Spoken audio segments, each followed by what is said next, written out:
সবাইকে নববর্ষ শুভেচ্ছা। আমার একটা পহেলা বৈশাখের অনুষ্ঠানের জন্য ডালের ভর্তা বানিয়েছি। আমার পেজে ডালের রেসিপি আছে, বাসি ডাল দিয়ে করা যায়। আমার মা আর আমার নানি আগে এভাবেই করত, তবে আমি ফ্রেশ করে বানিয়েছি। যেহেতু অনেক মানুষ আসতেছে এই অনুষ্ঠানে, আমি 2 পাতিলে বানাইতে হয়েছে। আপনারা দেখতে পাচ্ছেন এত ছিটে গেছে, আমি পরিষ্কার করতে করতে পাগল হয়ে গেছি। জাল দেওয়ার সময় বলক নিয়ে আসবেন, তারপরে মাখা মাখা হয়ে যাবে। অনেক মানুষ এই সময় উঠাই ফেলে, তবে আমি আরো শুকাইতে চাই।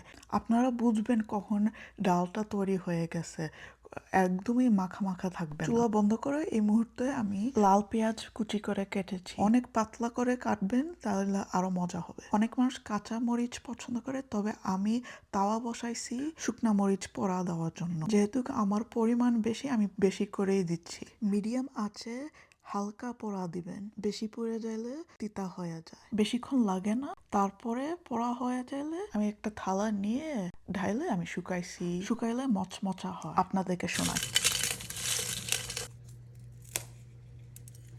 আমার ডালে লবণ দেওয়া আছে, এর জন্য একটু হালকা লবণ দিচ্ছি। গুঁড়া করার সময় একটু সহজ হয়। অবশ্যই গ্লাভস পরবেন, এত মিহিন করতে হবে না। তারপরে পেঁয়াজে ঢালবেন।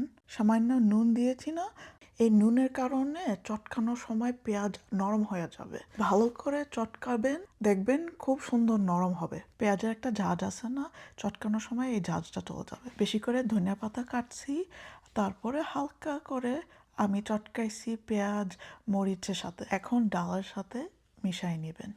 ভালো করে মাখাইছি। এই যে এখন আমার ডালের ভর্তা তৈরি হয়ে গেছে।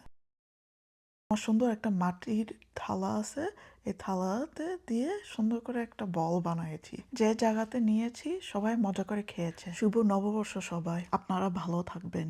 টাটা।